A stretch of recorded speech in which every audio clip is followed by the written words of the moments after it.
На 11 февруари никой от село Царемир не поздравява с добър ден. Днес всички мучат като волове.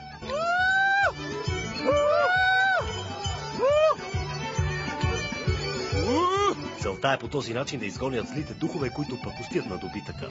Поздравяваме с му! Здравей, израсли ми се казал сега днес. Само му! Кулминацията на празника е кражбата на най-киздавата мома. С конят минава, който Ергения иска, фаща присчитала там в каруцата. Преди да се реши да похити момата, нейният възлюбен се опитва да подкупи майка и с пари. Бъдещата тъща е алчна и никога не склонява доброволно да даде дъщеря си.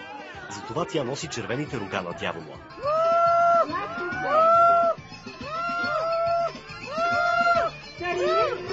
Здравей!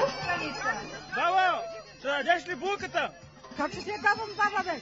Тя се позорим, па тогава, така ли ще я давам? В крайна сметка момата се мята на рамо като младо яре от мегдана, а майка й се напива от мъка.